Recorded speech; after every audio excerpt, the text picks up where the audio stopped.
Good morning सारे लोगों को, good morning, good afternoon and good evening सबको। नमस्ते, अस्सलाम वालेकुम, सत श्री अकाल, केम छो, मजे माँ। उम्मीद करते हैं आप लोग बहुत बढ़िया होंगे जहाँ भी होंगे।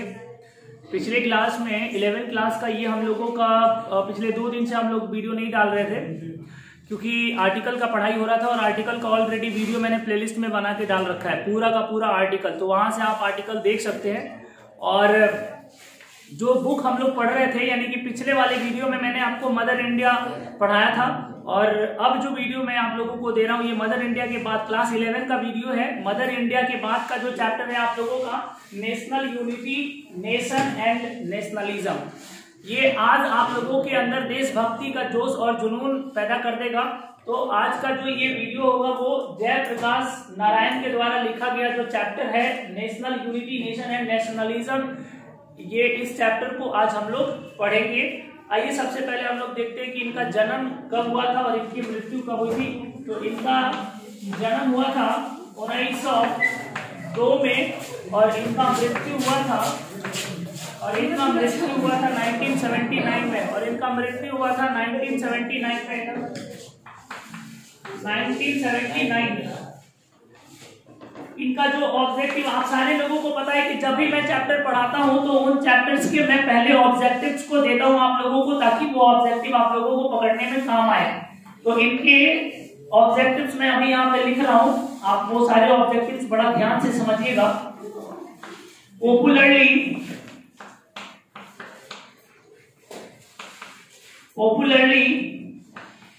कॉल्ड या popularly known as लोकनायक।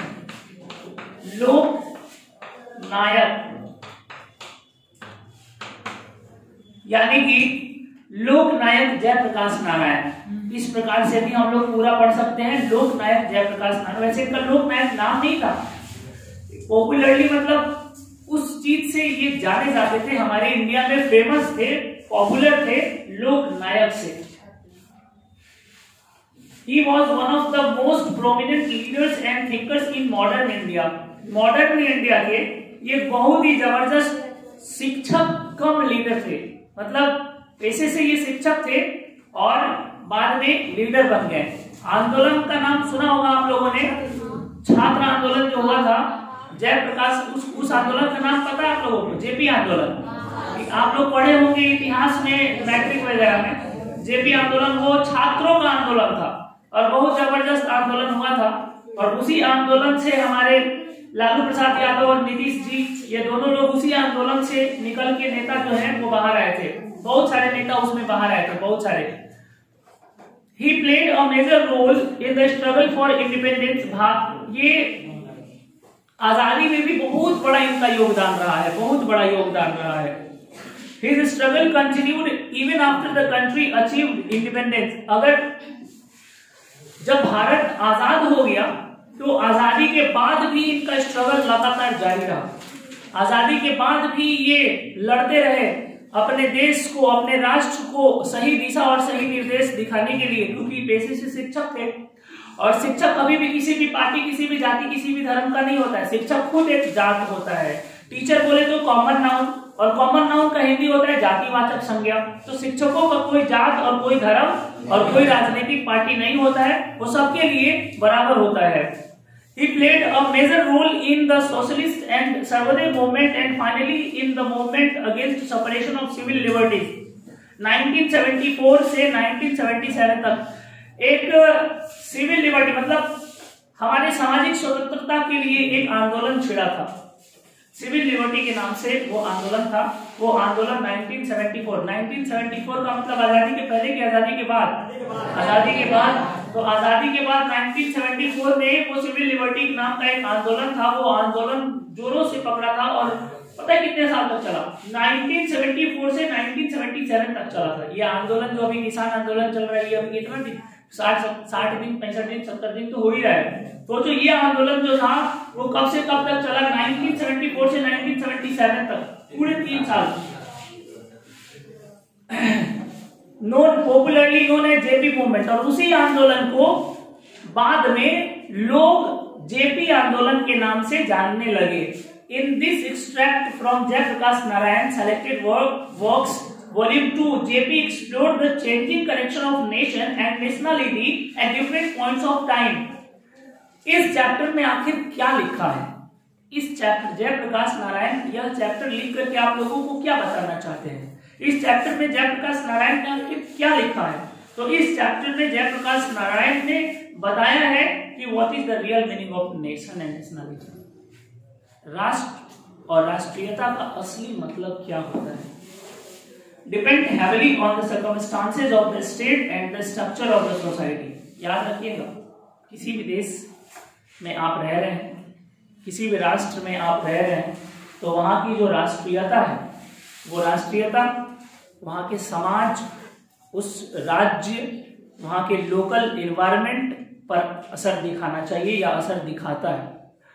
आप भारत में हैं, लेकिन भारत में बहुत सारा जगह है, बहुत सारे लोग हैं, बहुत सारे धर्म हैं, बहुत सारा इसको क्या बोलते हैं, कल्चर है, बहुत सारे कल्चर्स हैं। आप कौन से कल्चर में बिलोंग करते हैं? आप कौन से समाज में बिलोंग करते हैं? आप जिस कल्चर, जिस समाज में बिलोंग करते हैं, आपको उसके बारे में सोचना चाहिए। जिस गांव में लोग कहते हैं कि मैं वहां जाऊंगा, मैं वहां जाऊंगा, मैं ये करूंगा, आप जहां हैं पहले वहां तो कुछ करिए। आप जिस समाज में, उस समाज के लिए तो कुछ करिए, बाद में आप जहां जाइएगा वहां जो करना होगा वो करिएगा। तो इन्होंने बताया है कि सोसाइटी के स्ट्रक्चर पे डिपेंड करता है आपका nationality. However, in ultimate analysis, it means that the lower classes, the masses, should fight imperialism not to secure their own freedom for exploitation, but to enthrone the bourgeoisie and the landed magnates who themselves do not participate in that fight. In the place of imperial power, the unity can be maintained only at the cost of mass consciousness.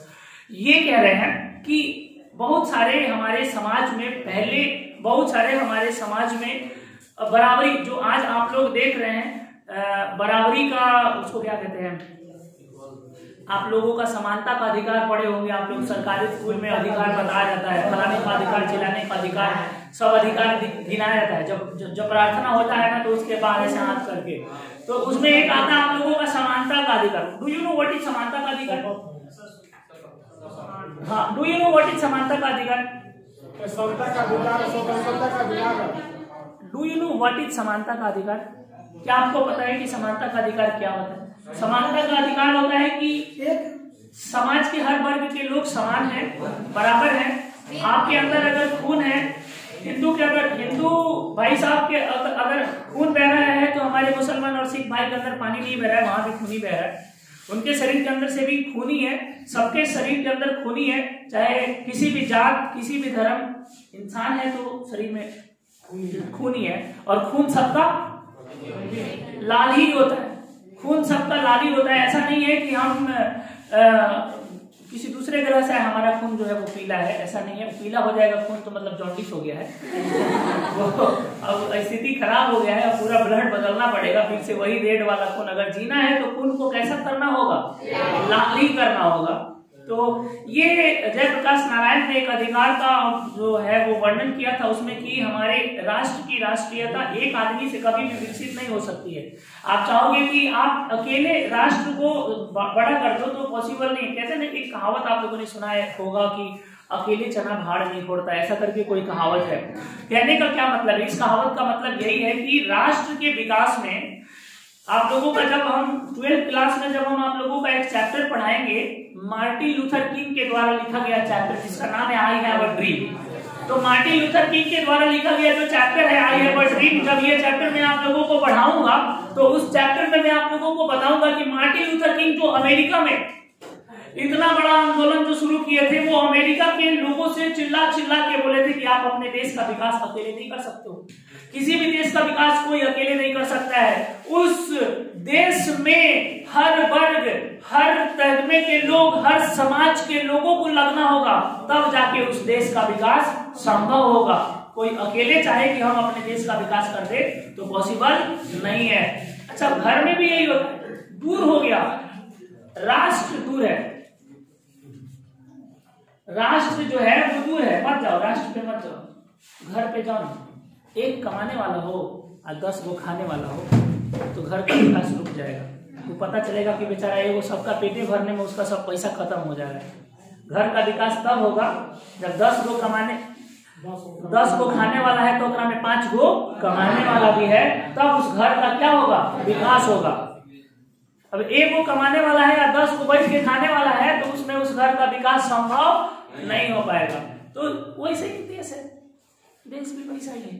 हर समाज के लोग, हर वर्ग के लोग, हर तबके के लोगों को आगे बढ़ना होगा, तभी देश का विकास संभव हो पाएगा, अन्यथा देश का विकास संभव नहीं हो पाएगा। What is national unity, what is nation and what is nationalism, ये 3 प्रश्नों का जवाब आपको इस चैप्टर में मिलेगा। राष्ट्र क्या है, नेशन क्या है, नेशन मतलब राष्ट्र, नेशनलिटी क्या है, राष्ट्रीयता क्या है, और नेशनल यूनिटी क्या है। नेशनल यूनिटी मतलब राष्ट्रीय एकता। राष्ट्रीय एकता का क्या मतलब है, कोई बता सकता है? What do you mean by राष्ट्रीय एकता? आप लोगों से नहीं पूछ रहे हैं क्योंकि आप लोग बताएगा तो पता कैसे चलेगा। आप लोग बता सकते हैं राष्ट्रीय एकता का क्या मतलब होता है, कोई बताएगा? किसी राष्ट्र के प्रति अपने ऊपर विचार रखने कोई राष्ट्रीय एकता का। Anyone else? Thank you. और कोई? और कोई? मैंने अभी थोड़ा देर पहले बताया कि राष्ट्रीय एकता का मतलब होता है कि समाज के हर वर्ग, हर तबके के लोग एक साथ मिल करके राष्ट्र के भलाई के बारे में सोचे, दैट इज कॉल्ड राष्ट्रीय एकता। Got it? Got it? राष्ट्र मतलब तुम्हारा देश, नेशन का मतलब तुम्हारा कौन सा नेशन है? इंडिया। तो राष्ट्र का मतलब तुम्हारा नेशनलिटी क्या है? फॉर्म भरते तो उसमें नेशनलिटी आता है, तो क्या भरते हो? इंडियन। नेशनलिटी में तुम लोगों को इंडियन भरना होता है। तो नेशनलिटी मतलब तुम्हारी कहाँ की नागरिकता है, तो भारतीय है। राष्ट्र कौन सा है? भारत है। राष्ट्रीय एकता क्या है? तो हम सब मिल के एक साथ, ये है राष्ट्रीय एकता। ये नहीं है, ये सिंघम। आगे, let us compare two notable events. Let us compare two notable events of our national history. आइए थोड़ा सा अपने हल्ला को थोड़ा सा मेंटेन करिएगा, मतलब शांति बनाइएगा। मैं आगे बढ़ रहा हूं। 2 बहुत ही महत्वपूर्ण इवेंट के बारे में मैं आप लोगों को बता रहा हूं। एक 1857 की क्रांति और एक 1885 की क्रांति। 1857 की क्रांति के बारे में तो बहुत सारे लोगों ने सुना होगा, लेकिन 1885 बहुत लोगों को नहीं मालूम होगा। There were only 28 years that separated those two events. 1857 और 1885 के बीच में कितने साल का गैपिंग है? 28 साल। 28 साल का गैपिंग है, 28 years. Yet they wrote an incredible change in national outlook. जब जब क्रांति हुआ है तब तब हमारे राष्ट्र को एक नया दिशा निर्देश मिला है। लोग क्रांति क्यों करते हैं? क्रांति एक आदमी से नहीं होता है। सोचोगे कि हम मुट्ठी भर लोग जाके क्रांति करते हैं, तो क्रांति एक आदमी से नहीं होता है। क्रांति तब क्रांति माना जाता है, आंदोलन तब आंदोलन माना जाता है जब जिस आंदोलन में हर वर्ग के लोग, हर राज्य के लोग, देश भर के लोग पहुंचने लगे उस आंदोलन में। पहुंचने जो अंग्रेजों के खिलाफ महात्मा गांधी ने एक से एक आंदोलन लड़ा था। दांडी यात्रा, जब महात्मा गांधी ने दांडी यात्रा शुरू किया था तो मुट्ठी भर लोग थे, यूं मुट्ठी भर लोग थे। और धीरे धीरे जब वो यात्रा बढ़ने लगी, धीरे धीरे जब वो यात्रा आगे जाने लगी, तो वो मुट्ठी भर लोग बहुत होने लगे। और एक समय आया पूरे देश में दांडी यात्रा। उस समय कम्युनिकेशन के नाम पे ना मोबाइल फोन था, ना टावर था, ना ये था, कुछ भी नहीं था। लेकिन फिर भी आज के डेट में माथुर सर का नया बैच 2 तारीख से ओपन हो रहा है। 50 को ग्रुप मोबाइल में है, डाल दिए, एक ही दिन में वायरल हो गया। 100 को बच्चा है तो 100 बच्चा कोनो न कोनो ग्रुप में होबे करेगा। वो 100 को ग्रुप में ओपन कर दिया, कहीं ना कहीं इन्हें होने से कहीं ना कहीं से वायरल हो गया। बहुत लोगों को बहुत कुछ पता चल गया। फेसबुक है, फेसबुक ऐसा सिस्टम है कि देश दुनिया के लोग उस पर जुड़े हुए हैं।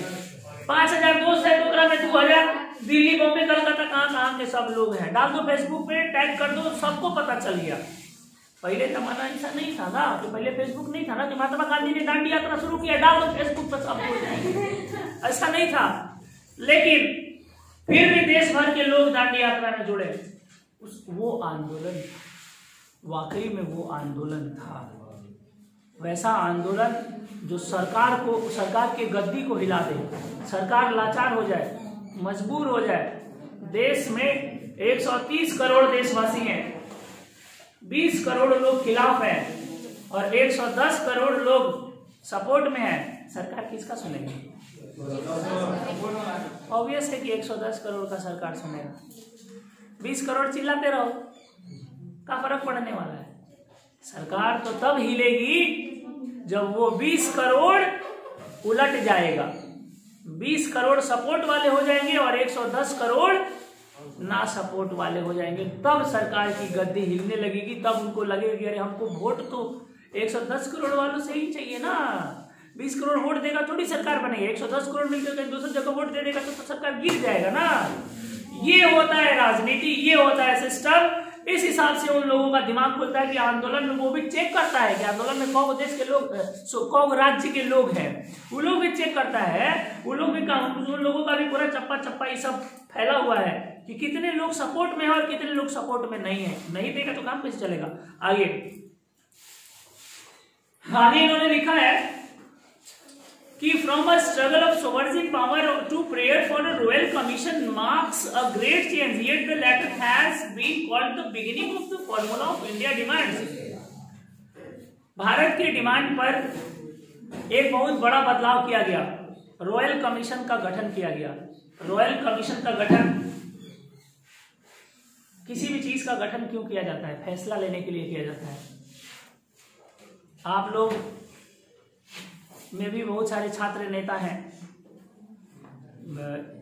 कॉलेज वगैरह में छात्र नेता होता है सब कॉलेज वगैरह में। क्यों है? उस कॉलेज का प्रिंसिपल काफी नहीं है, छात्र नेता कहाँ है छात्र नेता? तो सब गठन किया गया है कि ताकि उसको उस लेवल पे ले जाया जा सके। छात्र नेता है तो बहुत अच्छा है, उसको पकड़ है छात्रों पे। अब उसमें भी बहुत सारे पार्टी वाले उससे कांटेक्ट करेंगे।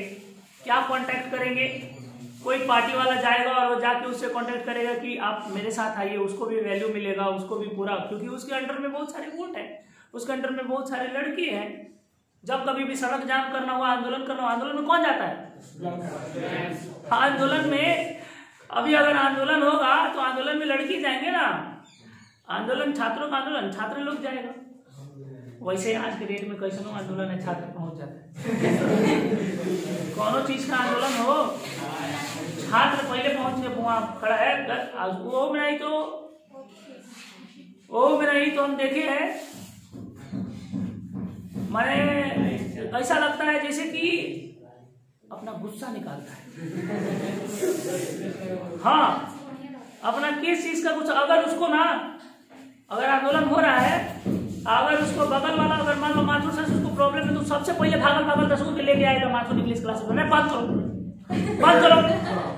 बगल वाला खुला है, भले मुझसे कोई मतलब नहीं है, बगल वाला दुकान उससे समोसा वाला से झगड़ा हुआ है तो समोसा सब उलाट देगा। ये आंदोलन में होता है, लेकिन ऐसा नहीं होना चाहिए। दिस इज नॉट द रूप ऑफ आंदोलन, this is not the form of आंदोलन। आंदोलन का यह रूप नहीं है। आगे है, if how ever both 1857 and 1885 represented national movements, it is obvious that nationalism means different things at different times. The difference lies not only in its objectives but also in its human content. केवल किताबों में लिख देने से नहीं होता है, human content का मतलब आपके दिमाग में भी होना चाहिए। रूल्स, अच्छा एक बात बताओ, मैंने रूल बना दिया, तुम लोगों को पहले गर्ल्स निकलेंगी फिर बॉयज निकलेगा, रूल मैंने बना दिया है, कभी फॉलो करवाते ही नहीं है। मैंने होमवर्क दे दिया,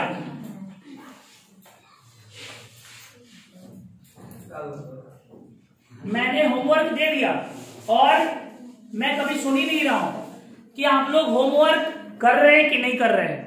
तो रूल बनाने से क्या फायदा जब रूल इंप्लीमेंट ही नहीं हो रहा है? होमवर्क देने से क्या फायदा जब होमवर्क सुन ही नहीं रहे हैं?